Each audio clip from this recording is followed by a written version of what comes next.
அவருடைய நெருங்கிய நண்பர்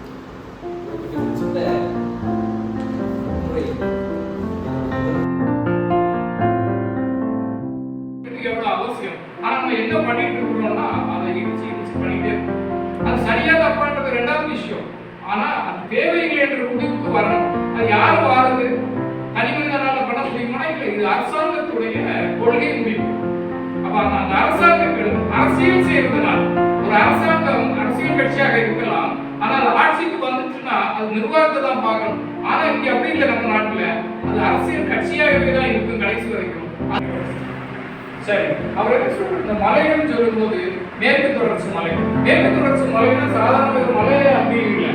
அதுல இருந்தது அத்தனை நதிகளுமே உருவாகும். கோதாவரி எல்லாம், கோதாவரி, காவிரி, கிருஷ்ணா, தாமிரபரணி, துங்கபத்ரா எல்லாமே மேற்கு தொடர்ச்சி மலையில இருந்து உருவாகும். இந்த மேற்கு தொடர்ச்சி மலைன்னு சொல்லும்போது குமரி மாவட்டத்தில் உள்ள மலை மட்டும் இல்லை, இது மகாராஷ்டிரால தொடங்கி குமரி வரைக்கும் நீடும்.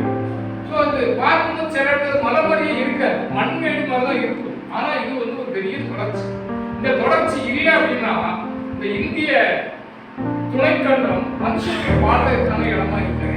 இப்ப நீங்க வெளியூருக்கெல்லாம் போயிருப்பாங்க, பாடலாம் ஷிப்ல ஒர்க் பண்ணிருப்பாங்க. இங்க கேட்டீங்க, வெளிநாடுகளுக்கெல்லாம் போறவங்க கேட்டீங்கன்னா ஒரு மனிதன் வாழ்றதுக்கான சரியான தட்பவெப்ப நிலைங்கிற ஒரு இடம் எதுன்னு அது இந்தியா மட்டும்தான்.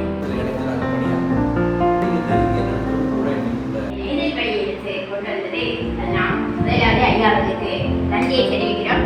ஐயா, மிக்க நன்றி ஐயா. இது பள்ளி கல்லூரி பாடமாக வைக்க வேண்டிய ஒரு நூலாகவே இருக்கிறது என்பதை படிக்கும் பொழுது நமக்கு தெரிகிறது.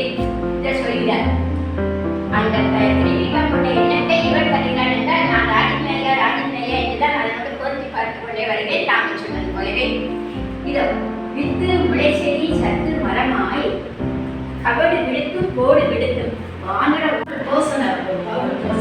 அவர் என்ன பண்ணியிருக்காரு, நம்முடைய சமுதாயத்திற்காகவும் அவர் ரொம்ப பாடுபட்டிருக்காரு.